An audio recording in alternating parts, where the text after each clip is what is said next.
Buenas tardes. Me dicen por ahí que se oye bien, ¿verdad? Bien, hemos conseguido que se oiga bien. Bueno, pues nada, bienvenidos a esta conferencia que organiza la Asociación Cisneros, y puedo decir de mi amigo Alejandro Criado, el cual es el presidente de esta asociación. Los que no conozcan la asociación, una asociación que estaba hablando con Alejandro, muy reciente, con apenas 3 años, pero me comentaba Alejandro en los prolegómenos que tenemos la gran fortuna, estos salones en el cual vamos a realizar la conferencia de hoy, que es la primera vez que organizan una conferencia en un sitio cerrado.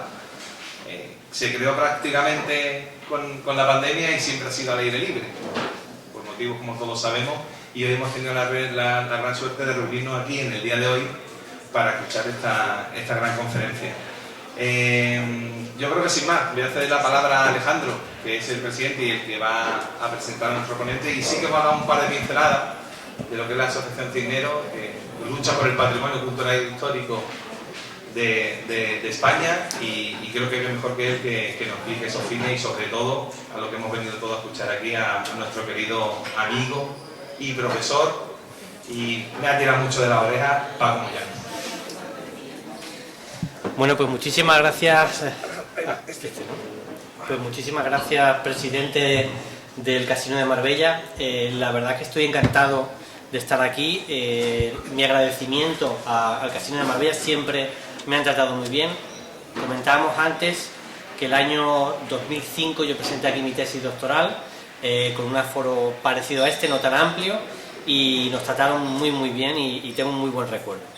Bien, voy a hacer una presentación muy breve de unos 5 o 10 minutos sobre qué es la Asociación Cisneros, el porqué de esta conferencia, que es evidente que ha generado mucho interés, y lo más importante, voy a presentar al conferenciante, que aunque no necesita presentación, sí es importante que todos los que estamos aquí sepamos su gran currículum. Bien, en primer lugar, la Asociación Cisneros nace con el objetivo de promover el conocimiento y difundir el conocimiento de la historia de España, nuestra cultura y nuestro patrimonio cultural y natural. La asociación nace por una demanda social, porque el interés que ha generado esta conferencia es la mejor prueba de que, por regla general, todo lo que son temas relacionados con la historia de España y temas relacionados sobre todo con un enfoque positivo de la historia de España, pues no es muy común ni en medios de comunicación, ni en las universidades, ni en los cursos de verano, ni en general en muchas de las conferencias que estamos acostumbrados a ver. Y eso a pesar de que a la prueba me remito, es decir, a los españoles nos encanta oír hablar de nuestra historia, de la historia posiblemente de la nación más importante o de las más importantes de la historia de la humanidad, que es España, y sobre todo los hitos más importantes de nuestra historia, como son la Reconquista y la expansión y el descubrimiento de América, con todo lo que eso conllevó. Como persona racional, yo pienso cuál puede ser la causa de que sea tan poco frecuente este tipo de conferencias. Yo la encuentro en la estructura de nuestro Estado.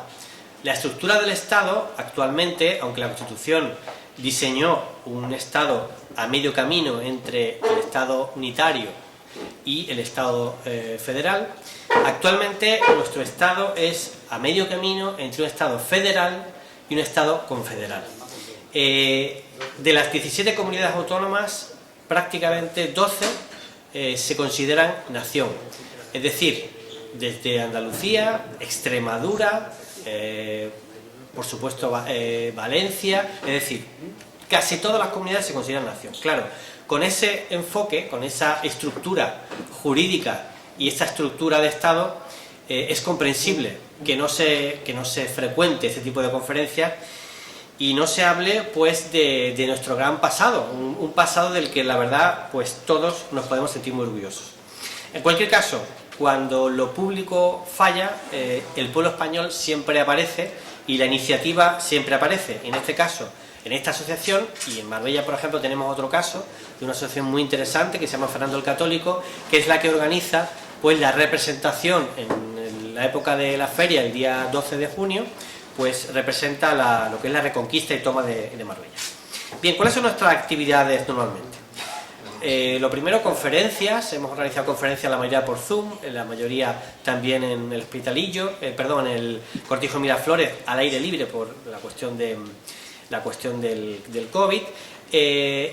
Conferencias muy variadas, hemos organizado conferencias desde la Atlántida hasta la Inquisición, etcétera. Pero bueno, ya que tenemos tan buena acogida en este sitio maravilloso, que es el Casino de Marbella, que es un referente cultural en nuestra ciudad, pues vamos a organizar, si nos lo permiten y además tenemos tan buena acogida como hasta ahora, más conferencias en el futuro. Entre esas conferencias, pues una de ellas va a ser, tenemos ya organizada una primera edición de las Jornadas de la Hispanidad, que la hicimos en octubre del año pasado, y este año pues posiblemente organicemos una segunda edición de las Jornadas de la Hispanidad, y posiblemente pues algunas de las conferencias puedan ser presenciales y podamos hacerla aquí. También tenemos dos premios, un premio familia para la difusión de la familia, y el más exitoso de los premios es el Premio España, que estamos organizando la segunda edición, y este año pues tenemos cerca de 20 trabajos presentados de jóvenes de toda España, porque lo que se pretende es difundir la cultura y la historia entre los jóvenes. Bien, a partir de ahí voy a comentar muy brevemente lo que es ya la conferencia en sí, el interés que tiene la conferencia, y pasamos a presentar al conferenciante, que es lo importante. Bien, el interés de esta conferencia se debe sobre todo a la gran aportación, no solo para Marbella, sino para el conjunto de España, de los Reyes Católicos. Esa aportación es hasta el punto de que se lo debemos casi todo a los Reyes Católicos. En primer lugar, porque los Reyes Católicos abrieron la etapa más brillante de la historia de nuestro país, que va pues desde el siglo XVI hasta casi finales del XVIII, y fue gracias al fruto de su inteligencia militar y política. En segundo lugar, porque la propia Reconquista pues cambió muchas cosas que no eran muy positivas, por ejemplo el tráfico de esclavos, que era muy frecuente en Al-Ándalus, y otra serie de cosas negativas que grandes historiadores lo comentan, como Sánchez Albornoz de Al-Ándalus. Todo eso terminó con la Reconquista, y sobre todo yo destacaría lo más importante de lo que sería España si no hubiera habido una Reconquista, y es que los que estamos aquí pues estaríamos posiblemente en un país islámico, es decir, todo lo que supone la cultura cristiana, por lo menos en esta parte, que es parte del antiguo Reino de Granada, se lo debemos a ellos, es decir, desde la Semana Santa, la Navidad, las cruces de mayo, todo eso, aunque no lo sepamos, aunque no nos demos cuenta, en el fondo se lo debemos a ellos. Bien, a partir de ahí, bueno, es evidente el interés que ha despertado esta conferencia. Organizaremos más, y es una pena que desde instituciones públicas, medios de comunicación, no se fomente más nuestra historia, porque realmente es para sentirnos muy orgullosos. Bien, en relación al conferenciante, que creo que necesita poca presentación, don Francisco Moyano Puertas, lo más importante que puedo decir de él, y por eso es el mejor conferenciante para esta ponencia, es el cronista oficial de Marbella. El cronista oficial de Marbella es Francisco Moyano.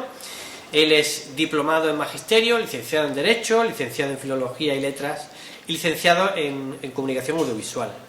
Su trayectoria profesional, digamos, ha estado muy vinculada a lo que es la enseñanza y los medios de comunicación. Él ha sido profesor en muchos colegios, seguro que algunos de los que están aquí han sido alumnos suyos, en el Instituto Río Verde, Colegio Los Olivos, en el Colegio Bocanegra. En medio de comunicación, prácticamente desde los 14 años, Francisco Moyano ha estado en medio de comunicación, pues Radio Marbella, Radio Nacional, Radio Mijas, Marbella Radio, Onda Cero, y los últimos años pues compagina M95 con Radio Televisión Marbella, que tenemos aquí a una de sus compañeras, que es Bárbara del Cáceres. En respecto a la prensa, pues también es una persona que se prodiga mucho en la prensa, es decir, hay muchísimos periódicos que tienen la suerte de contar con sus columnas, como por ejemplo La Opinión de Málaga, El Diario Sur, La Tribuna de Marbella y un largo etcétera. Respecto a los libros publicados, para sus seguidores no tanto como nos gustaría, pero podemos destacar su aportación al homenaje a Serrano Lima de Ciñana de 2007, Costumbre de escribir, sin perder la costumbre, Calle ancha, y el último libro, Marbella al sol, sus rayos quitaba, que es una colección de artículos de prensa realmente estupendos. Finalmente, y yo creo que esto casi lo define al conferenciante, en 2019 le dieron la medalla de la ciudad a propuesta del Partido Socialista. Y en 2021 fue nombrado cronista oficial de Marbella a propuesta del Partido Popular. Es decir, don Francisco Moyano es un hombre de consenso, es un hombre muy querido con independencia de la forma de pensar de cada uno. Y yo creo que hace gala de su antecesor, que es don Fernando Alcalá. Don Fernando Alcalá se caracteriza precisamente por su rigor histórico, por su análisis de la historia sin entrar en valoraciones personales, porque aunque uno podía adivinar en sus libros cuáles eran sus opiniones, digamos, no las manifestaba. Y ese es Francisco Moyano. Francisco Moyano es un historiador con rigor, una persona que sabe de Marbella casi como nadie, y sobre todo yo destacaría pues una muy buena persona. Poco más puedo decir porque podríamos seguir hablando de su currículum, pero ya lo importante es escucharle a él. Así que Francisco Moyano, un placer y muchísimas gracias por estar con nosotros.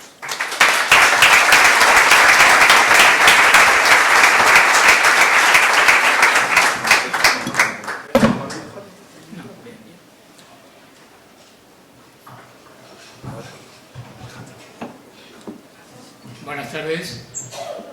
La verdad es que cuando a uno le hacen una presentación como la que ha hecho Alejandro y todo es positivo y elogioso, pues tiene la idea o el sentimiento de que están hablando de otra persona. Porque claro, yo no soy tan perfecto como él ha dicho, tengo muchos defectos y bueno, pues como historiador hago lo que puedo. Efectivamente he sucedido en el cargo a don Fernando Alcalá, lo cual significa que hay que hacer otra cosa absolutamente diferente. Uno no puede tener ni siquiera la pretensión de alcanzar un grado de excelencia como alcanzó don Fernando. Eso es algo absolutamente imposible. Quiero dar las gracias a Alejandro como presidente de la Asociación Cisneros por esta oportunidad de dirigirme a ustedes esta tarde. También, como no, a José Lorenzo, que fue alumno mío y al que nunca tiré de las orejas. Eso es una falsedad manifiesta. Y por supuesto, gracias a todos ustedes por estar aquí esta tarde. La conferencia es sobre los Reyes Católicos y el legado de los Reyes Católicos referido a Marbella. Quiere decir que yo no voy a entrar en polémica sobre términos como reconquista, conquista o como la historia realizada por Sánchez Albornoz, porque bueno, hoy para la historiografía actual, pues Sánchez Albornoz está muy desfasado. Los términos reconquista y conquista también lo están, pero eso sería un debate para otra conferencia, que yo te animo a que organices otra conferencia sobre ese asunto, porque si entrásemos en esa polémica tendríamos para estar varias horas y nos iríamos un poquito del asunto. Ayer comentábamos, y estoy de acuerdo contigo, no me gusta hablar ni de conquista ni de reconquista. Hay otros términos que creo que son más actuales y más del historiador del siglo XXI, que esos otros que son decimonónicos y cargados de ideología, sobre todo. Bueno, lógicamente no estamos de acuerdo, pero ahí está lo bueno. Bueno, los Reyes Católicos, Isabel y Fernando, agotaron la casa de los Trastámara. Bien, estaba diciendo que los Reyes Católicos agotaron la casa de los Trastámara porque ambos pertenecían a esa casa porque eran familia, eran primo segundo, como seguramente todos sabrán. Bueno, después vino Juana, la hija Juana, por continuación viene Carlos I de España, V de Alemania, Felipe II, Felipe III, Felipe IV, Carlos II, conocido como el Hechizado, con el que se termina la casa de los Austria o de los Habsburgo en España, y llega Felipe V, que es el primer Borbón, y detrás de Felipe V pues vendrían el resto de reyes que conocemos, Carlos III, Carlos IV, el hijo, en fin, Fernando VII, dejémoslo ahí, no le demos ningún calificativo. Detrás de Fernando VII viene José I, Bonaparte, nuevamente llega Fernando VII, unas veces liberal, otras veces absolutista, la hija, que es Isabel II, que genera el conflicto sucesorio, las guerras carlistas del siglo XIX, Amadeo I de Saboya, Alfonso XII, Alfonso XIII y Juan Carlos I, actualmente conocido como el emérito, se le ha cambiado el nombre, ya no es Juan Carlos, el emérito, y el último rey que tenemos, que es Felipe VI, con intervalos en medio de toda esta trayectoria de 2 periodos republicanos y de una dictadura de 39 años. ¿Por qué hago este recorrido? Porque nos visitó en 1485 Fernando de Aragón, después hace una visita a Andalucía y llega a Marbella también Felipe IV, y ya está. Ya no ha venido aquí ningún rey de manera oficial más que estos 2. ¿Qué tendrá Marbella? Ha estado Juan Carlos I en más de una ocasión, a título privado. Estuvo de incógnito, sin que nadie haya averiguado jamás por qué, Alfonso XIII, a la altura de lo que hoy es el Calvario, el alcalde de la ciudad de aquel momento se lo encontró, iba en un coche y dijo: pues si este es el rey. Habló con él un ratito, mandó un telegrama a la Casa Real, que le respondió agradeciéndole la invitación que había hecho el alcalde para que en otra ocasión oficialmente llegase a Marbella. ¿Quiere esto decir que el hecho de que Fernando el Católico, algo hoy fuera de toda discusión, estuviese en Marbella, es algo que marca la historia de la ciudad? Porque los monarcas no han frecuentado esta zona, esta ciudad que precisamente gracias a los reyes católicos se consideró desde tiempo muy temprano como ciudad noble y muy leal.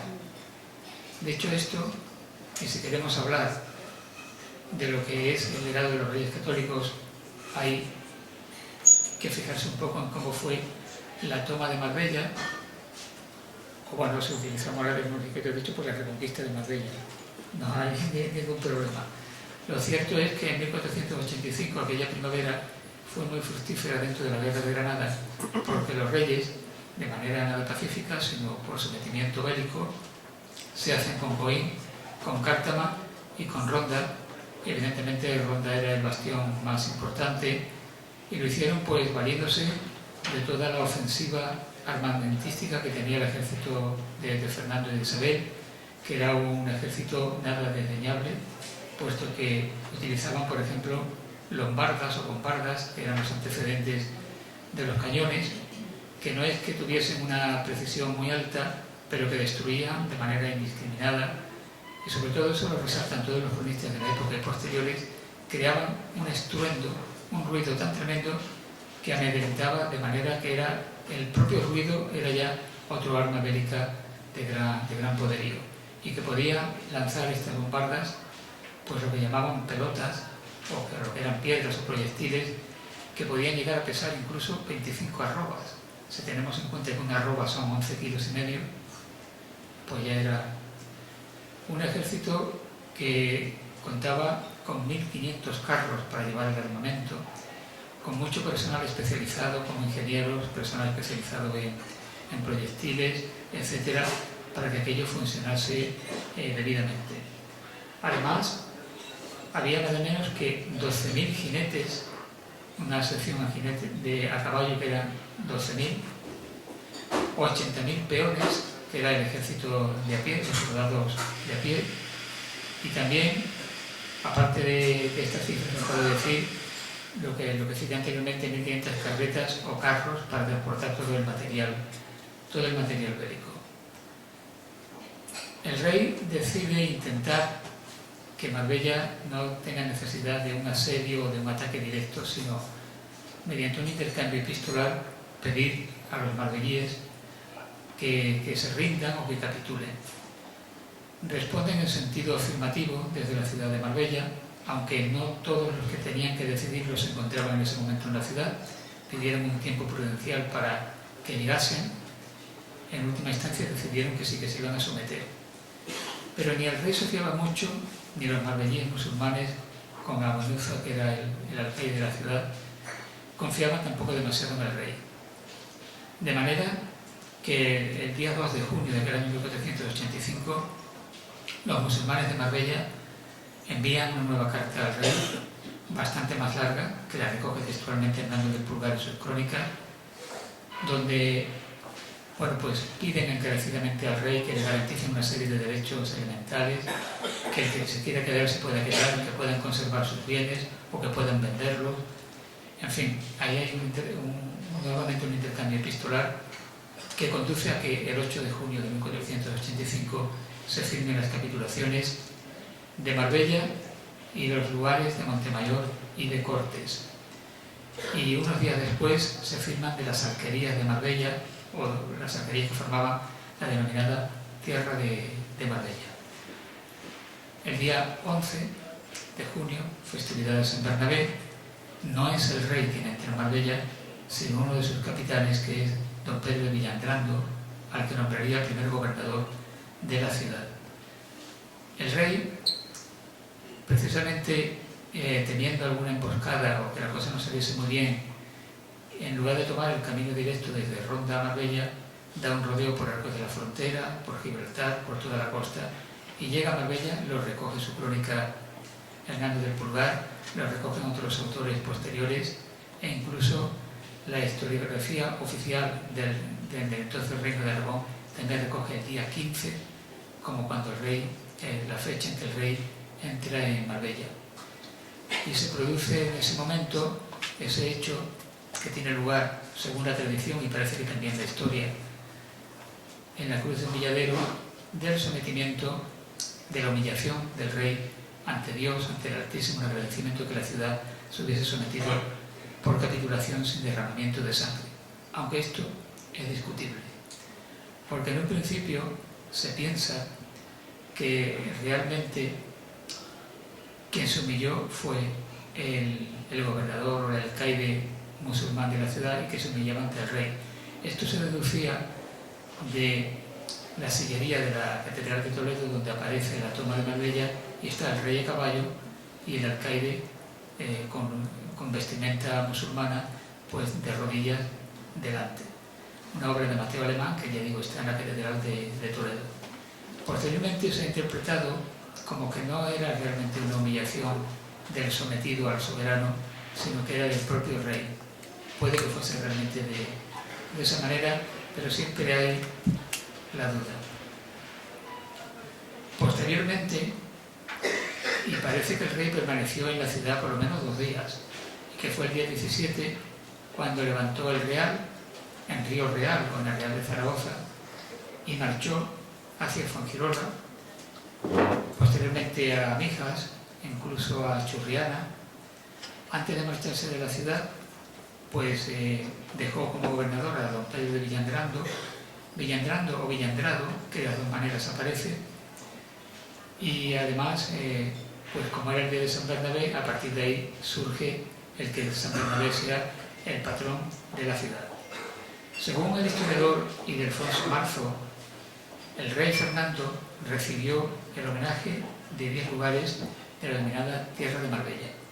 Esos lugares eran Montemayor y Cortes, que se recogían en esas capitulaciones primeras, y después estaban también Benagolar, Benavís, Arboto, Aldaidín o Daidín, también Estupor, Estapugna, Anón, Manuria, que poblaba parte de Ojén, de Parauta, de Tramores y el fuerte de Calabús, lugares, ya digo, de la denominada Tierra de Marbella.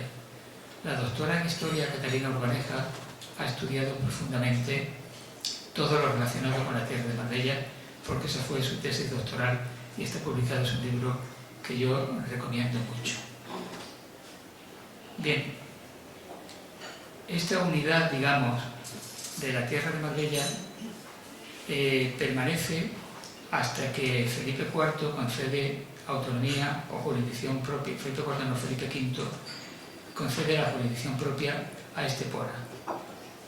Hay que decir que Marbella la consideran los reyes como una ciudad de realengo, es decir, que las viviendas y todas las tierras que dependen de la ciudad pasan a formar parte del patrimonio de la corona. Mientras que generalmente, cuando se hacían los repartimientos, los entregaban en lo que eran los señoríos, como por ejemplo ocurre con Benavís, con Benavís, la zona de Benavís, que se lo da como señorío al conde de Cifuentes.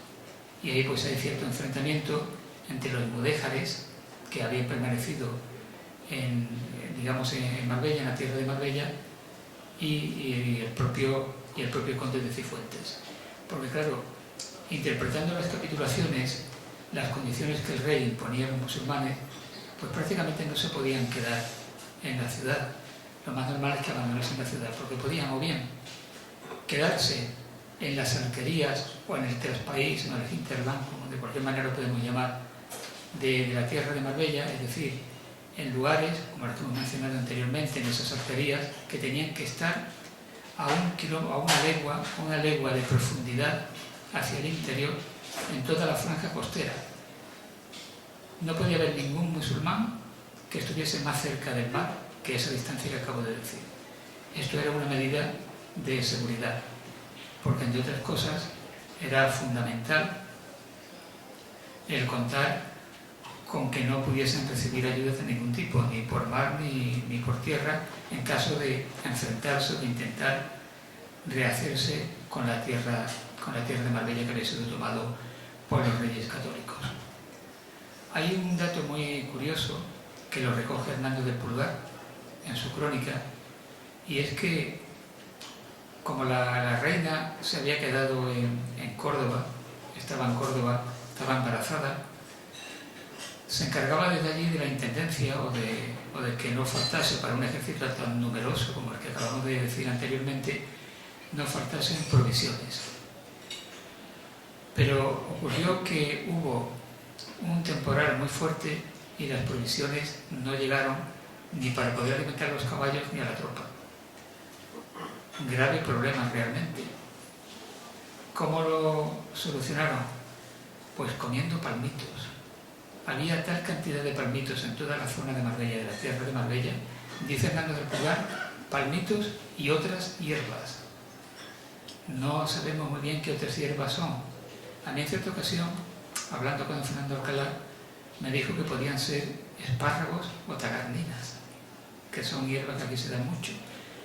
Pero claro, si uno consulta los periodos en que las tagarninas y los espárragos crecen, parece que el mes de junio no era el momento más apropiado. Pero bueno, se pudiese dar el caso. Lo cierto es que los palmitos salvaron al ejército cristiano. Es una anécdota que figura en la historia. Puede parecer frívolo, pero esa es la realidad histórica. Bien, aquí tengo que hacer un inciso que forma parte de ese legado de los reyes católicos. Hay uno que es el legado real de los reyes y otro que es el legado ficticio. Una de las cosas que forman parte de ese legado ficticio es que la ciudad de Marbella se llama Marbella porque así dijo la reina Isabel, lo cual no es más que una leyenda que desgraciadamente ha aparecido en guías turísticas de Marbella hasta tiempo muy reciente, y que incluso en una canción que el Ayuntamiento de Marbella, siendo alcalde en el segundo de sus mandatos, Paco Canto Gallardo, encargaron para que la cantase y grabase Antonio Molina, Marbella, perla del mar, donde hablan del nombre de Marbella que fue puesto por una reina, la reina Isabel. Eso no es cierto. Isabel nunca estuvo en Marbella. Con anterioridad Marbella ya se llamaba Marbella, y por supuesto es una leyenda que puede resultar literaria, romántica, pero que no responde a la realidad. Esa es una de las que forma parte del legado de los reyes católicos, que no es real. Y la otra faceta, que tampoco es real, es cuando se habla, y todos los 10 de junio se hace así, del pendón de los reyes católicos que se tremolan en el balcón del ayuntamiento y que, digamos, es un acto oficial, se lleva además a la Cruz del Humilladero en el acto que hay el día de San Bernabé. Ese pendón de los reyes católicos no es auténtico, vamos, que no es de los reyes católicos, sino de los tiempos de Felipe V. De ello se encargó de demostrarlo con documentación Joaquín Sánchez Vázquez, experto en Marbella, en heráldica de la ciudad, que publicó un libro editado por Firmiana, donde cuenta la historia del pendón de la ciudad y del escudo de la ciudad que tenemos ahí detrás y del cual después también hablaremos. Bien, los reyes católicos dispusieron que había que hacer una reforma profunda en la ciudad sobre el castillo, que era fortaleza primordial, sobre la muralla que rodeaba a la ciudad y sobre las torres almenaras. Torres almenaras que algunas de ellas, lógicamente, venían de antes de los reyes católicos, pero que a raíz de los reyes católicos, para proteger la costa, empiezan a proliferar con ellos y con sus sucesores a lo largo de prácticamente toda la Edad Moderna. Bueno, para realizar los repartimientos que se llevaron a cabo y también a la repoblación, se encargó de esa tarea a Juan de Torres y el bachiller Juan Alonso Serrano, que son dos personajes importantes en aquella historia de Marbella de aquel momento. Comenzaron los repartimientos por la zona occidental, por la Peña de las Palomas, que se encontraba en el término municipal de lo que hoy es Casares. Las unidades de reparto que se llevaron a cabo eran las peonías y las caballerías, dependiendo de que fuesen para soldados de a pie, es decir, los peores, que eran carne de cañón, evidentemente, o bien a caballeros, que eran los jinetes que he mencionado anteriormente. También se dotaron de bienes a las iglesias de Santa María de la Encarnación, la iglesia de Santiago, el convento de la Santísima Trinidad y el Hospital de la Misericordia, porque los reyes ordenaron la creación de iglesias y la creación de hospitales, que ahora abundaremos un poquito en cada uno de estos aspectos.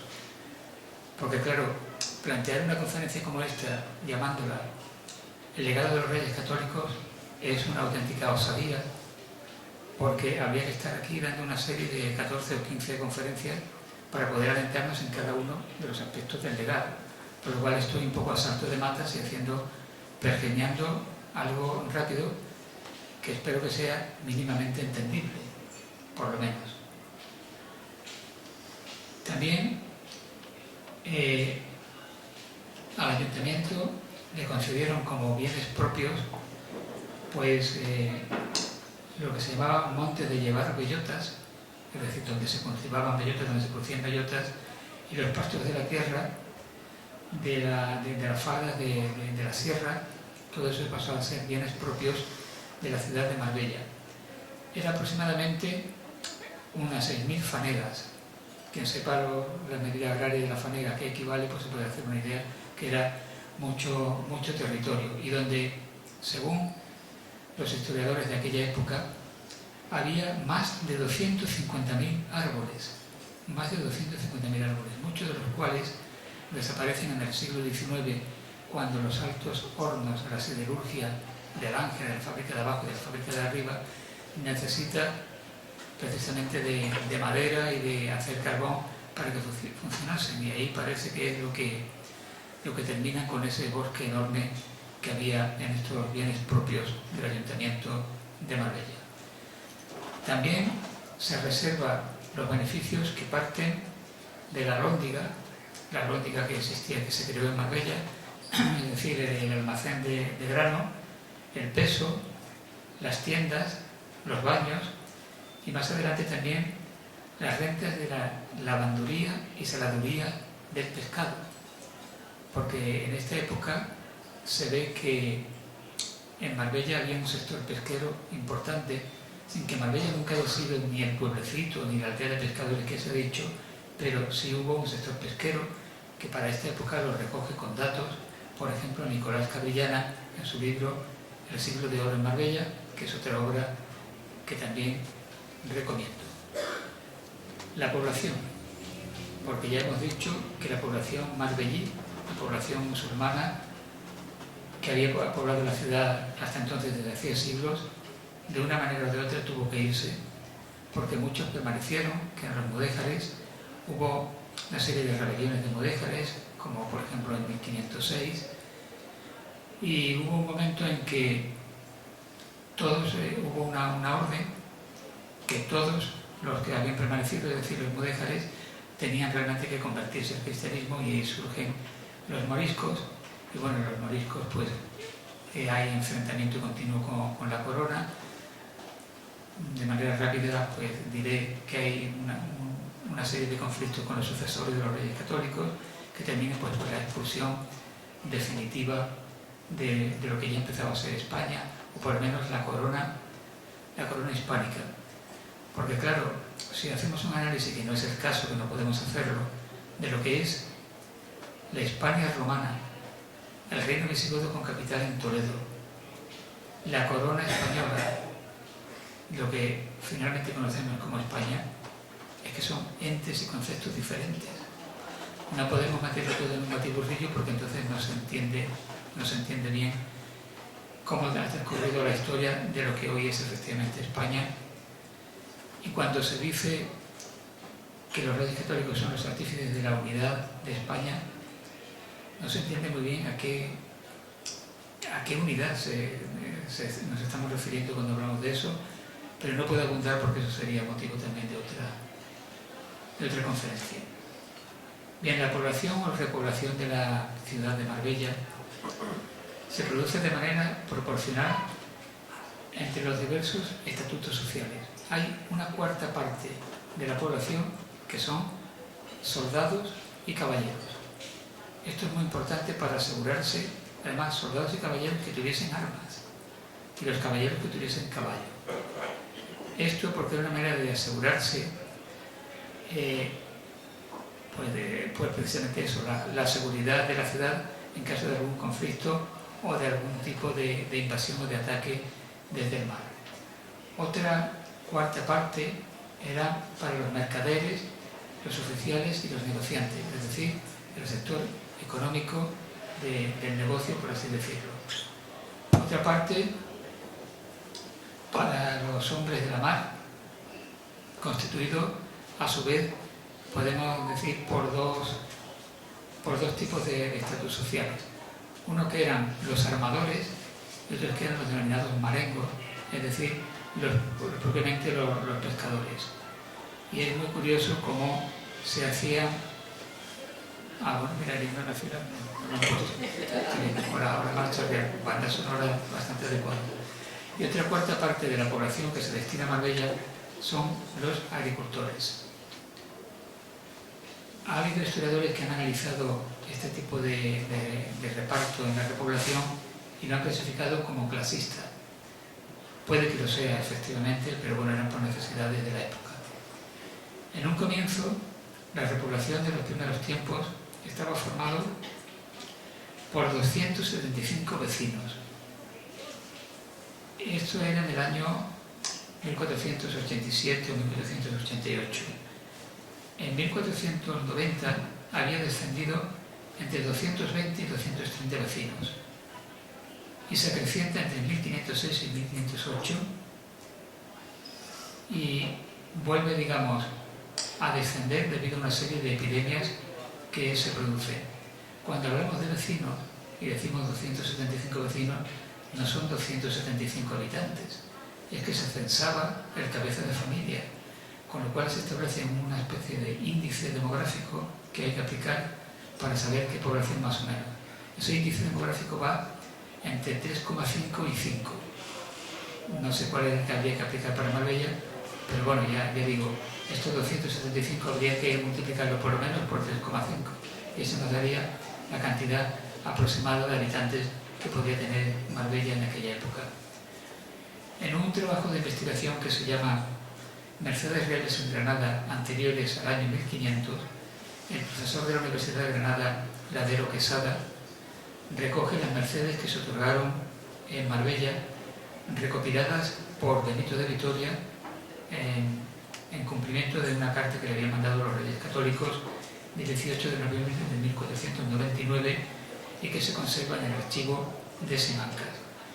Decía Ladero Quesada que en ese momento la tierra de Marbella estaba compuesta por 177 caballerías de pan llevar, es decir, caballería de visión territorial de pan llevar, donde se cultivaba el grano que servía para hacer pan, de pan llevar.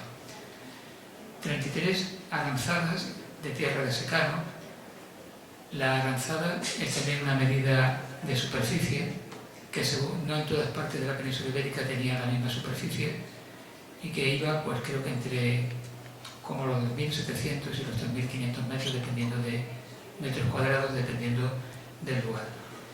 También, aparte de esas 183 aranzadas de regadío, había nada menos que 800 aranzadas dedicadas al cultivo de los viñedos y también de higuerales y almendrales. Esto viene a decir la importancia que Marbella tuvo en toda esa época, incluso en la época musulmana, aunque la religión del Islam prohibía el consumo de vino. Parece que en Marbella eso no se respetó, que aquí las costumbres estaban muy relajadas y que el vino marbellí se bebía y se exportaba. Y después la pasa marbellí. De aquí que se explique que una cantidad tan enorme como 800 aranzadas pues se dedicase al cultivo de viñedos. Bien, la población fue creciendo significativamente a lo largo del siglo XVI, de forma que en el censo de Marbella y Arrabal de 1561 los vecinos son ya 990, desglosados en 733 que eran cristianos viejos y 257 moriscos o cristianos nuevos. En el padrón de 1591 el número de vecinos había descendido hasta 781. Esto, la explicación que los historiadores han dado es que posiblemente se deba a que en el año 1570 fueron expulsados los moriscos. La producción de los campos del Alfoz de Marbella, es decir, de todos los enclaves agrarios que estaban dentro del término de la tierra de Marbella, pues pertenecían a la ciudad y venían a la ciudad. Hubo una rebelión de los mudéjares, como dije anteriormente, en el año 1506. Por ejemplo, en Arboto se produjo una expropiación de parte de las propiedades o de lo que tenían cedido los mudéjares, porque se lo dieron en merced al tesorero de los Reyes Católicos, que era Francisco de Vargas, y esto llevó a cabo pues una revuelta realmente importante. Según Lina Urbaneja, que ha estudiado profundamente este periodo, apoyándose en el padrón del año 1497, el vecindario de la tierra de Marbella estaba compuesto por un total de 604 vecinos. En Almáchar había 37, en Arboto 25, en Benavís 111 vecinos, en Leilín 85, en Istán 102 y Eugenia era el más poblado con 102 y en Tremores 72.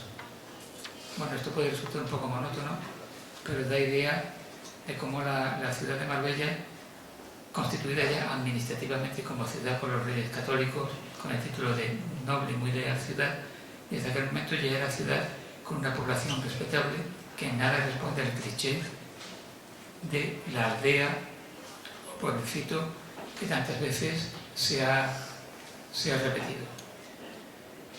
No sé lo que llevo a hablar, pero lo mismo estoy ya agotando el tiempo y vamos bien, ¿no? Bueno, el lugar histórico conocido como la Cruz del Humilladero o Humillación. La primera constatación documental que tenemos, documento que fue estudiado y digamos descubierto en los archivos por el doctor Francisco Moreno, autor de un libro sobre el centro histórico de Marbella, la arquitectura y urbanismo, que recomiendo porque es lo mejor que existe y es el máximo conocedor de todo lo relacionado con ese patrimonio. Pues el primer documento es del año 1554 en el sitio del Palmar, llamado también Cruz del Palmar. Bueno, avanzando en el tiempo, en el año 1955 se hizo en este lugar, que bueno, por si alguien de los que esté presente no es de Marbella y no sabe dónde se encuentra, está en la calle Málaga, este lugar, pues hizo una capillita el arquitecto Vicente Benlloz de la Roda, que no se cuidó demasiado, pero en los años 60 estaba un poco deteriorada y se recoge ese momento de la humillación, como he dicho anteriormente, en la sillería de Toledo.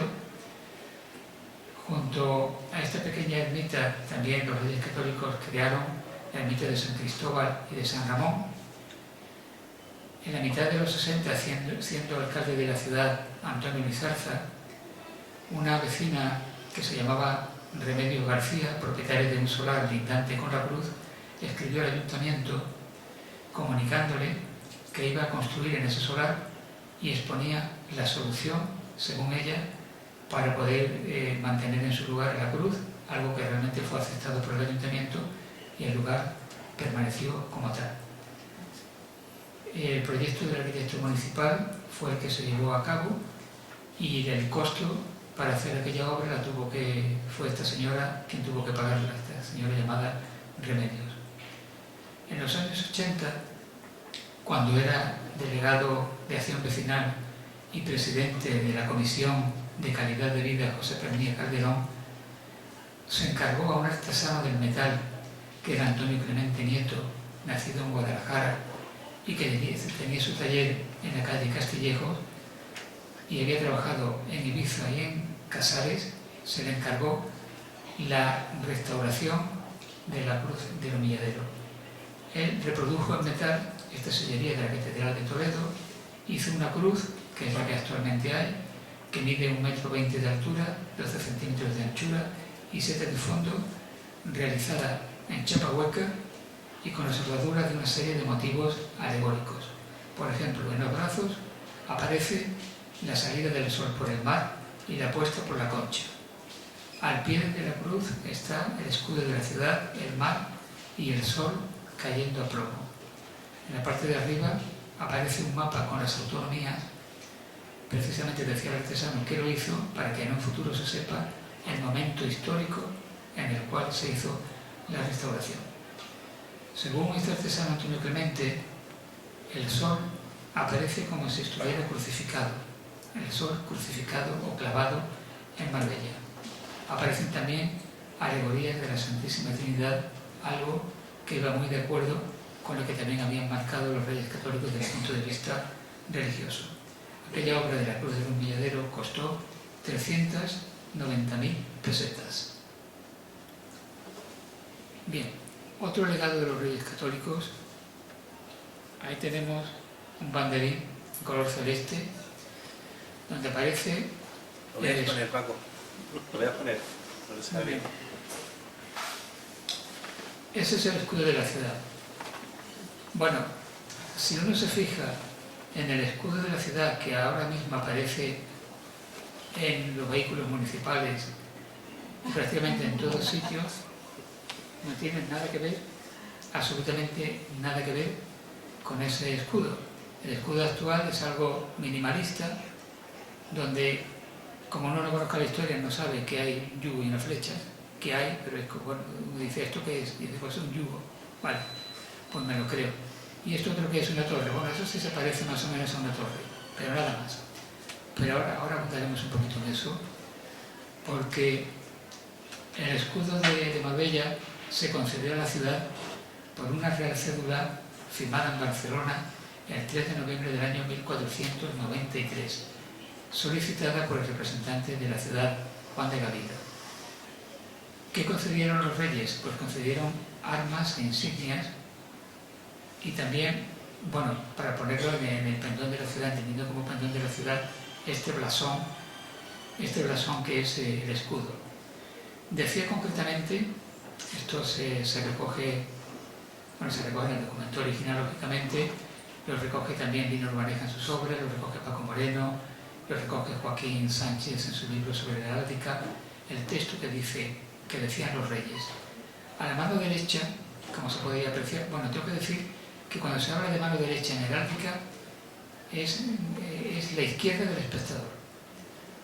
Por lo tanto, a la mano derecha, un yugo con su coyunda, ahí está, el yugo con la coyunda, que es la cuerda, que es... A ver si está bien, hombre. Estoy atento. Bueno, que es la divisa de mí, el rey, y a la mano izquierda, un manojo de flechas, que es la divisa de mí, la reina. Y debajo, una torre con ondas de la mar al pie, que es la que está a la guarda del puerto y de la mar de la dicha ciudad. Ya digo, derecha e izquierda según las leyes de la heráldica. La torre debería considerarse como un elemento totalmente secundario. Y lo que debería estar en primer plano, ocupando casi todo el campo del escudo, es la flecha y el yugo. Que como se ve, la flecha y el yugo, ya en ese escudo que tenemos ahí, están en bastante pequeño tamaño, mientras que la torre ocupa absolutamente todo.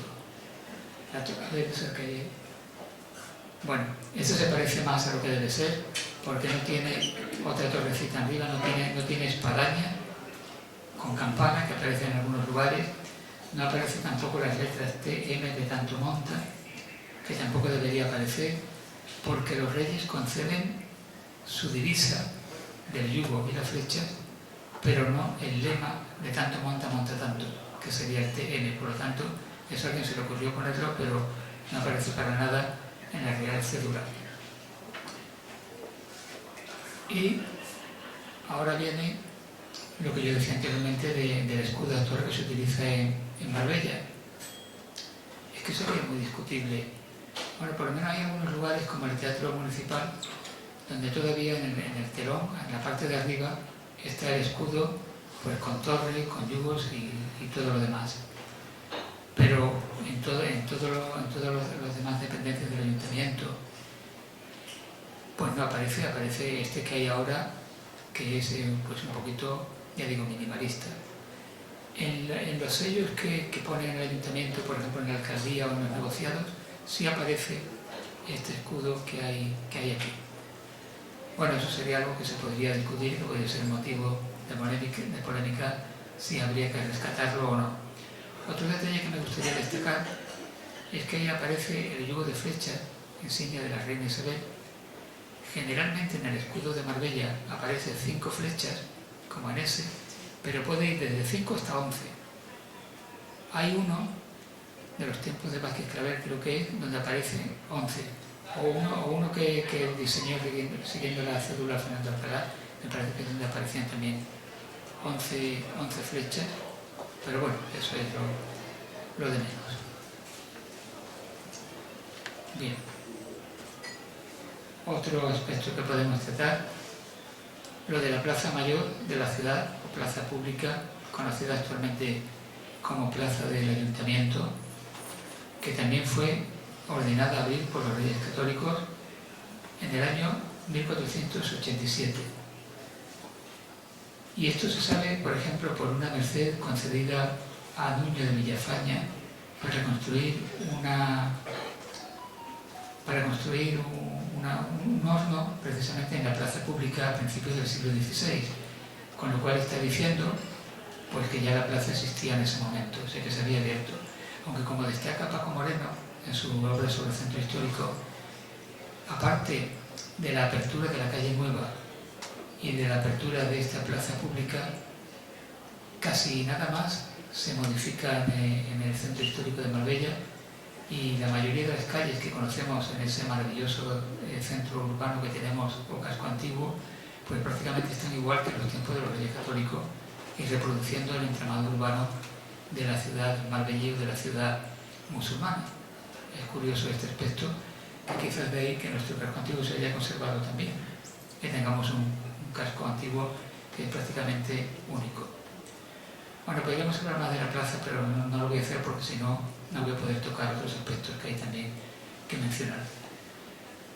Dentro de los encargos religiosos de los Reyes Católicos se encuentra el Convento de la Trinidad, que tiene su origen, en última instancia, en una orden de los Reyes Católicos con el nombre de Capilla Real de Santa Catalina, que la conceden temporalmente, de manera provisional, al ermitaño Fray Guillermo de Glosa.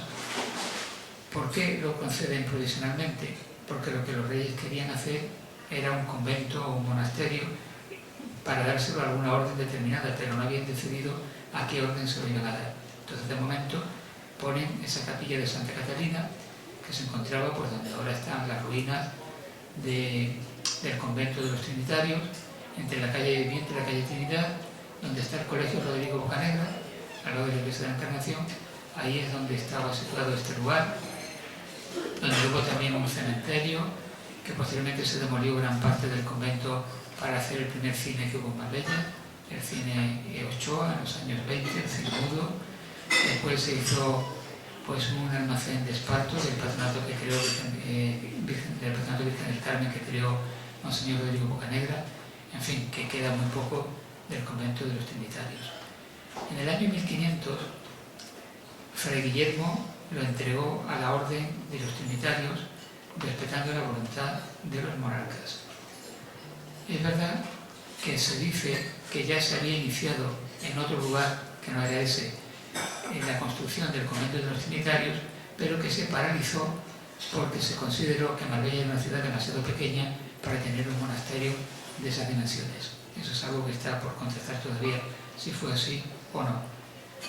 Bien, en 1486, a petición de los reyes por parte del trinitario Fray Miguel de Córdoba y el caballero de la Orden de Santiago, que se llamaba Sancho de Sarabia, con la idea de que pudiese abrir el convento, digamos, el monasterio, y además también crear una iglesia que sería la iglesia o la capilla de la Victoria. Que es muy curioso esto, porque desde el 2015, en Marbella se cuenta en Semana Santa con una Virgen de la Victoria, que el pregonero de aquel momento, que es un tallista que se llama Juan Carlos García Díaz, nacido en Marbella, fue el pregonero y regaló esta imagen de la Virgen de la Victoria. Curiosamente, enlaza directamente con esta idea de tener una Virgen de la Victoria en época tan temprana como principios del siglo XVI, y que en Marbella ese culto, esa devoción se ha perdido. O sea que a veces, por puro azar, la historia conecta con el pasado. Y esto es lo que pasó aquí. Bueno, este convento de los Trinitarios en el siglo XVI se encontraba en él Antonio de la Bella. Antonio de la Bella fue un fraile de la Orden de los Trinitarios que se dedicaba fundamentalmente a liberar a esclavos de la berbería, como se decía, a pagar el rescate de esclavos, y fueron los que trajeron de su cautiverio a Miguel de Cervantes. Este Antonio de la Bella, que junto con Juan Gil, con el padre Juan Gil, llevaron a cabo este rescate, lo que hizo que en algún momento se dijese que Miguel de Cervantes había estado en el convento de los Trinitarios. No es cierto, es simplemente una leyenda. Fue un convento pues, de bastante importancia, porque a mitad del siglo XVIII hay constancia de que había 29 frailes. En el siglo XIX prácticamente estaba en ruina debido pues, a la desamortización de 1835, al descuido que se había producido, a que se había destruido parte del mismo, en fin, que ya no era ni sombra de lo que era. En 1842 estaba ocupado por la Guardia Civil como cuartel. Ya de hecho, bueno, lo del cine Ochoa, lo del colegio, etcétera, que hizo que este convento cayese absolutamente en el olvido. Durante gran parte del siglo XX sirvió para vivienda de varias familias, incluso forma parte de la historia de las leyendas de Marbella, pues de un fantasma que vivía allí y que no dejaba dormir a la familia. Se forma parte de la Marbella mágica que existe también, y esta zona del convento de los Trinitarios, como la zona del castillo, es muy propicia para las leyendas de esa época, que es algo que, bueno, que aparentemente es bastante frívolo, pero que estudiado en profundidad, como ha hecho Andrés García Baena, nos lleva a conocer parte de lo que era la vida cotidiana y la historia de la ciudad en ese momento. Otro de los mandatos de los Reyes Católicos fue la creación de un centro hospitalario, concretamente del Hospital Real de la Misericordia o de San Juan de Dios, últimamente en los últimos años conocido como el Hospitalillo. El Hospitalillo parece como si se le quitase importancia cuando fue una fundación de los Reyes Católicos. Hay constancia de que estaba construido ya en el año 1500. Más tarde se le llamó de San Juan de Dios porque esa fue la orden que se hizo cargo en 1687 por una real cédula de Carlos II el Hechizado, como era conocido. Era un hospital para forasteros. Posteriormente se crea otro hospital, el Hospital de la Encarnación o de Bazán, donde ahora está el Museo del Grabado, que era para las personas de la ciudad, de los habitantes de la ciudad. Sin embargo, este de la Misericordia eran para los forasteros. Es algo que es muy curioso y pues que ha dado también a diversas especulaciones por parte de los historiadores. En torno a las calles Caridad, Alderete, practicante Manuel Cantos actualmente, etc. Una parte de la capilla, de la puerta de la capilla es blasonada, aparecen ahí pues escudos nobiliarios y escudos también de la monarquía. Según el catastro de Ensenada, se sabe que a mitad del siglo XVIII contaba el hospital con 6 religiosos legos y no contaban con sacerdote de su orden. El sacerdote llegaría posteriormente. El catastro de Ensenada, para todo lo referente a Marbella, fue estudiado y publicado en un libro por la doctora Lucía Prieto y por el historiador Francisco López González, editado también por Cimiana y Diputación Provincial, y que es un libro también muy interesante a la hora de conocer la historia de este periodo. ¿Qué más?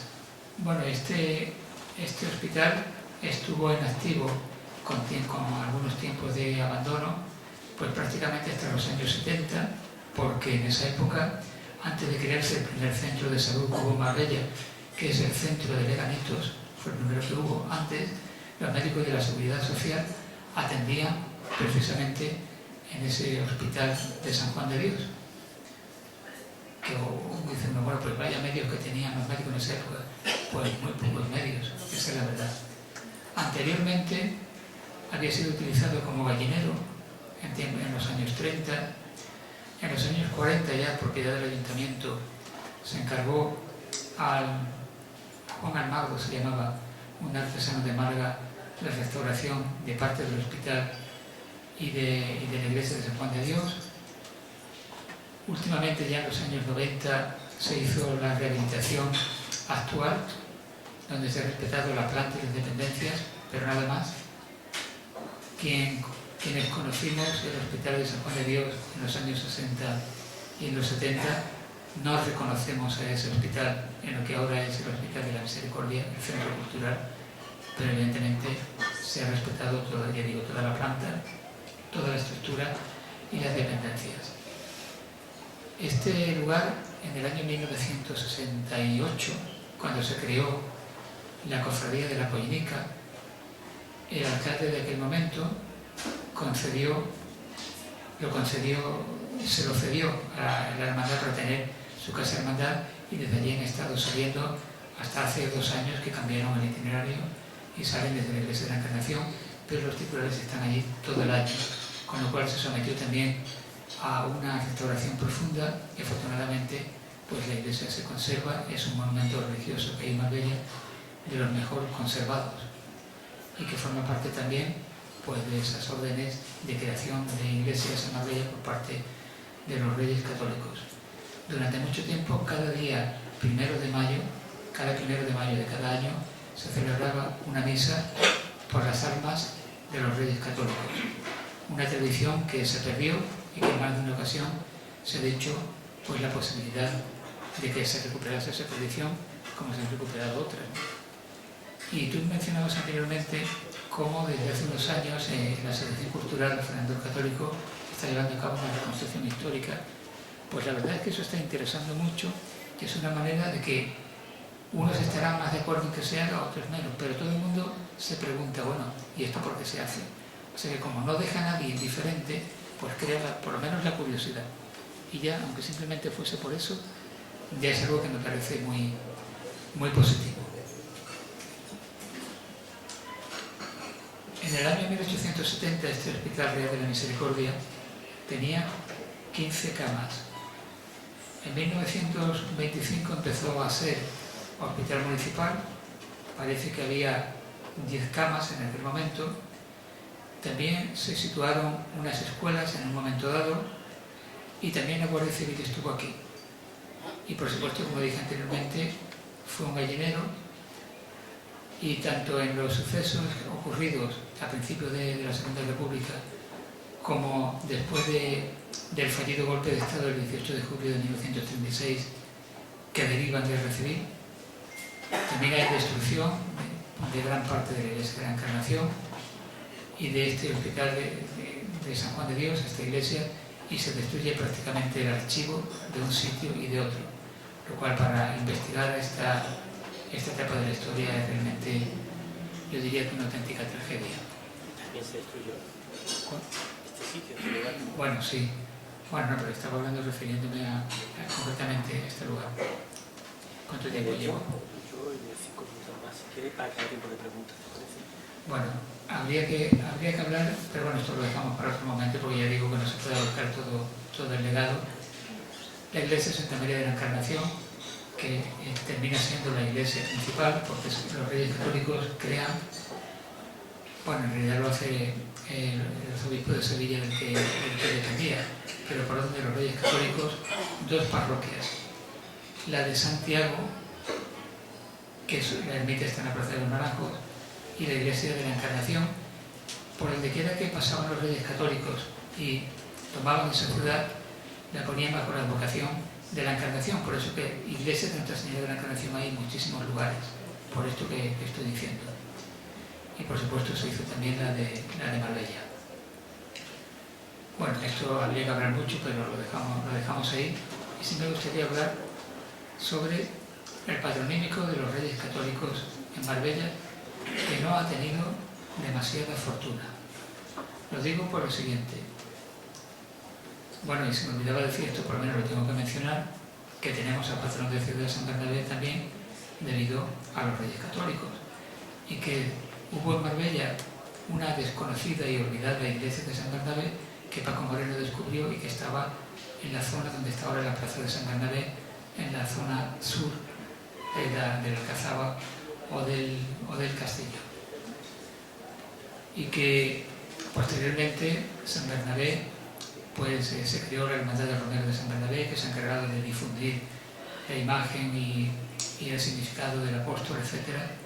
Esto habría también que profundizar en otro momento. Pero referido al patronímico, en junio del año 1952, siendo alcalde Antonio Montero Sánchez, se recibió en el Ayuntamiento de Marbella una carta de la institución Fernando el Católico de la Diputación Provincial de Zaragoza, firmada por el secretario del V Congreso de Historia de la Corona de Aragón, señalando que se iba a celebrar el centenario, uno de los centenarios del nacimiento del Rey Católico, y que se iba a organizar una exposición itinerante, una serie de murales, donde iba a ir el itinerario que siguió el Rey Católico con la Reina, y que en ese itinerario la investigación había arrojado a la luz pues que el día 15 de junio del año 1485 el rey Fernando había estado en Marbella, con lo cual este quinto congreso de Historia del Reino de Aragón le pedía al ayuntamiento que mandase fotografías para la exposición de monumentos que permaneciesen todavía en Marbella y que fuesen de la época de los Reyes Católicos o mandados por los Reyes Católicos. También, por otra parte, que abonasen 250 pesetas para los gastos de aquella exposición, lo que le daba derecho a 3 miembros de la corporación del ayuntamiento a poder visitar la exposición y asistir al congreso. Y también pedía que en algún lugar de la ciudad se pusiese el nombre de una plaza, de una calle, al rey Fernando. Bueno, pues el ayuntamiento cumplió con todo. Mandó las fotografías que le pedían, abonó los 250 pesetas, no sé quiénes fueron de la corporación, pero lo abonaron, y pusieron el nombre del rey Fernando el Católico a lo que hasta entonces era la calle Málaga y que hoy día es la calle Málaga. Esa se llamó Fernando el Católico, y la plaza que ahora es Plaza del Puente Málaga fue la plaza de Isabel la Católica. Jamás nadie en Marbella llamó Plaza del Rey Fernando a la calle Málaga ni Plaza de Isabel la Católica. Es más, mucha gente en Marbella ni sabía, a pesar de que había una placa puesta allí, que esa calle llevaba ese nombre. Actualmente tienen el nombre antiguo. No hay ninguna calle que se llame Fernando el Católico, ni ninguna que se llame Isabel la Católica. Sin embargo, si hay una avenida que se llama Fernando VII, Yo es que tengo un poco fijación con Fernando VII, porque yo no entiendo cómo Fernando VII tiene una calle en Marbella. Es que no. Pero bueno, pero afortunadamente sí hay una plaza, que es la Plaza de los Reyes Católicos, que está entre la Plaza Juan de la Rosa, la Plaza del Marqués de Salamanca y la Plaza de los Olivos, que era donde el famoso practicante José Gálvez tenía su clínica. Pues ahí justamente es donde está la Plaza de los Reyes Católicos. Bueno, el legado de los Reyes Católicos es muy profundo en Marbella desde el punto de vista en que hay una realidad histórica que es innegable. La ciudad de Marbella pasa de ser, y esto es evidente, esto es de perogrullo, una ciudad musulmana a ser una ciudad cristiana. Los Reyes Católicos llevan el nombre de católicos porque el Papa Alejandro VI, un nombre ya medieval, Alejandro VI le dio ese nombramiento a los Reyes Católicos no solamente por la toma de ciudades, sino porque en cierto modo estaban haciendo pues una especie de misión difusora de la religión católica, llevando a cabo una expansión del cristianismo, y porque además en un momento dado propician pues la expulsión de los judíos. Y claro, eso desde la perspectiva religiosa que tenían los Reyes Católicos, que se va a acrecentar posteriormente con Felipe II, que se erige en abanderado o en adalid de la contrarreforma, pues lógicamente eso iba muy de acuerdo con lo que el papado en aquel momento estaba llevando a cabo también como una singular cruzada, dicho entre comillas, y en ese sentido los Reyes Católicos pues colaboraban muy bien a esa empresa. Me estoy limitando a reflejar datos, no estoy haciendo ningún tipo de interpretación ni en un sentido ni en otro que se podía hacer. Pero como esta conferencia no va de eso, me quedo ahí y espero que no haya sido una exposición excesivamente atropellada, que se haya sacado una idea global y, ya digo, esto es simplemente una pincelada. De cada uno de los aspectos que he dicho, de cada uno de esos aspectos, se podría sacar una conferencia. Y lo último que me gustaría resaltar, si lo encuentro, si aquí lo tengo, por si alguien tiene interés en abundar sobre este asunto, bibliografía elemental hay muchísima, pero yo destacaría la crónica de los señores Reyes Católicos, don Fernando y doña Isabel, de Hernando del Pulgar, el cronista oficial de los Reyes Católicos, La tierra de Marbella, de Catalina Urbaneja, Los mudéjares y moriscos de amistad, 1485-1568, también de Catalina Urbaneja, Marbella musulmana y el resto de obras de Fernando Alcalá, El centro histórico de Marbella, Arquitectura y urbanismo, de Francisco Javier Moreno, Marbella en el siglo de oro, de don Nicolás Cabrillana, La heráldica de Marbella, de Joaquín Sánchez Vázquez, Los estudios de Ladero Quesada, de Luis de Mármol, del historiador Marzo del siglo XIX, ya digo, mucha más bibliografía, pero son unos libros elementales. Gracias.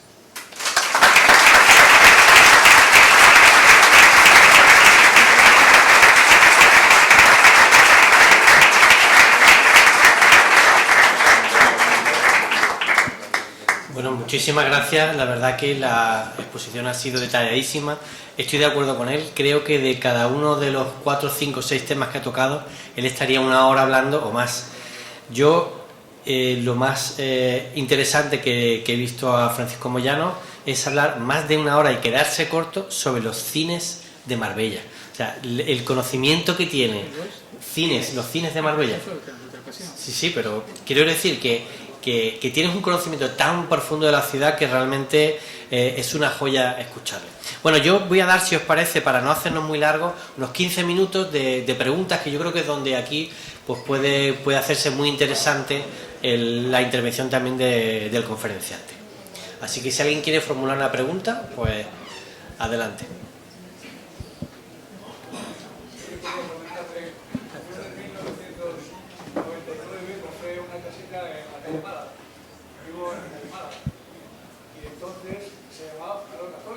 Sí. Yo la compré como canal católico y luego las esculturas tiene como canal católico. Ahora, luego después se ha puesto la calle Málaga y está toda la calle Málaga, pero en su bueno, hace 26 años se llamaba Fernando Católico. Claro. Es que primitivamente eso era el Camino de Málaga, que justamente era la continuidad entre la parte occidental de la ciudad y la parte oriental, dividida por el río de la Barbacana o el arroyo de la Estelería, que hay mucha gente que vive en Marbella desde hace 40 años y no sabe que por debajo de la avenida Nebeu, donde está la panadería Gaspar y la floristería Lima y demás, que por ahí va el río, que el río va por ahí, o sea que uno se pone a tomar café encima del río, pero no nunca se hunde, Antonio. Bueno, quiero decir que ese puente, eso se llama el Puente Málaga porque es que ahí había un puente por donde la gente cruzaba hacia el Camino de Málaga. Se llamó calle Málaga, le pusieron el nombre Fernando el Católico, nadie lo llamó de esa manera como he dicho anteriormente y finalmente se lo puso por el oficial que tiene ahora mismo y que es una calle que daría para también hablar mucho porque ahí hubo un cine de verano, ahí hubo en el otro extremo otro cine que no se llegó a abrir. Bueno, vamos a dejarlo de los cines porque no, es que me rollo para meter los cines. Hubo algunos comercios, por ejemplo, personas que se metieron de Marbella, Almacenes Córdoba, que había uno en la calle Alonso Bazán y otro ahí. Pero vamos que sí, a lo que usted decía, que efectivamente. ¿Algo más? Gracias, buenas tardes. Lo que ha referido usted al escudo minimalista que preside ahora el Ayuntamiento, ¿sabe usted si es por acuerdo de pleno o es simplemente una modernización? ¿Cuáles son los logotipos? Se ven como unos triangulitos que no dicen nada. No. Yo no le puedo decir la fecha porque no lo recuerdo, pero hubo realmente en su momento un debate sobre ese asunto, se pidieron incluso informes y al final, es algo que no he estudiado y como no he investigado no me atrevo a decirlo, pero eso no fue algo que decidiese alguien unilateralmente, sino que se decidió a nivel municipal. Yo le he calificado minimalista. Sí, ¿alguien quiere decir algo? Es el logo. ¿Cómo? Es el logo del ayuntamiento. Sí, ya lo sé que es el logo. Pero es que es muy diferente. Ya. Jamás ha cambiado de escudo. Sí, pero quiero decir el uso que se hace minimalista, ¿no? Sí. Muy bien, pero está muy bien la aclaración. Pero vamos, que de esta manera eso no se ha tomado de manera unilateral, sino que eso son decisiones del ayuntamiento. ¿Algo más? Yo por ahí. Hoy como yo ya sabes, soy del ámbito de la enseñanza, ¿podría decirme o decirnos cuál es la primera escuela pública que se hizo en esta ciudad? Pues eso es un dato que yo ahora mismo no tengo. No te sabría decir cuál es la... ¿Castillo puede ser? No. ¿Qué te refieres? Escuela. El primer grupo escolar público en Marbella. Escuela. Como grupo escolar, el primero es Nuestra Señora del Carmen, conocido como el Castillo, en el tiempo del alcalde Ricardo Lucena. Después viene el Colegio Gil Muñiz. Como grupos escolares, anteriormente hubo colegios públicos que eran unitarias, o que eran 2 para niños en un sitio y 2 para niños en otro lugar, y hay una larga nómina de maestros y maestras a lo largo del 19, incluso en las listas capitulares del ayuntamiento, el tema de los maestros, de la polémica entre ayuntamiento y maestro, entre el jefe provincial, los gobernadores provinciales y el ayuntamiento por el tema educativo, eso es muy abundante. Sobre el tema educativo, Antonio Rodríguez Feijóo publicó un libro, un estudio, pues que está muy bien, ¿no? Que lo recomiendo. Una de las escuelas antiguas era el Colegio Bocanegra, donde estaba el espartero, ¿no?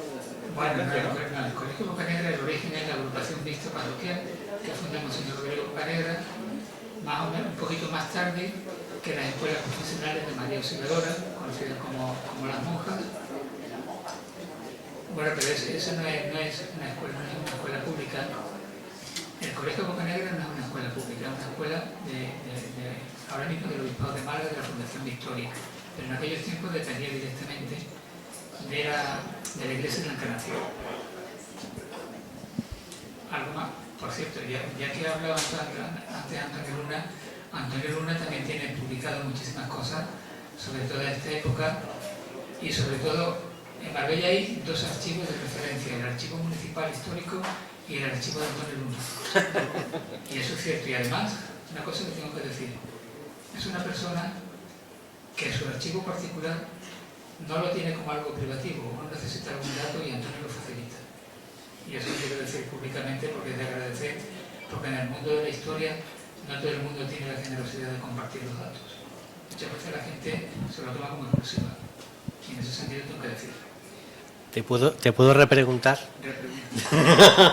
Y el archivo de Antonio Alcalá, que creo que también es muy importante, ese, ¿lo tiene la familia o hay, sabes si?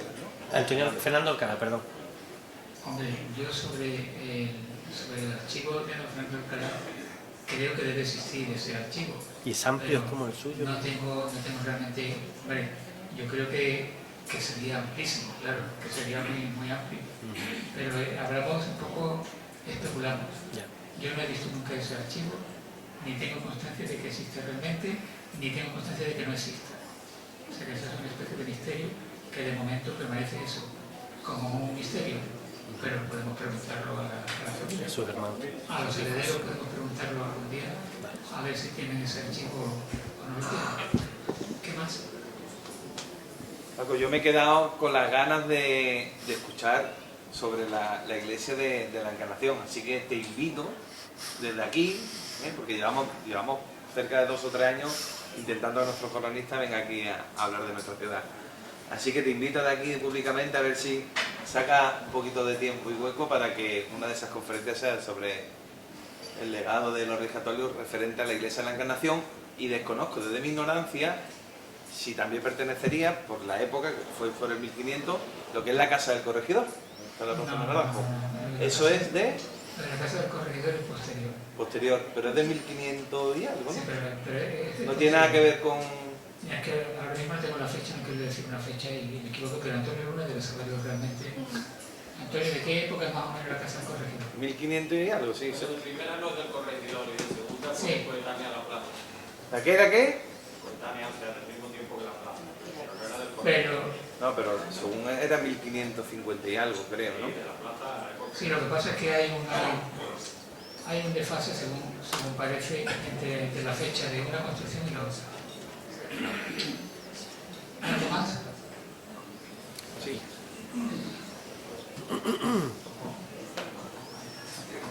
Una pregunta. En referente a la iglesia de la Encarnación, ¿era anteriormente una mezquita?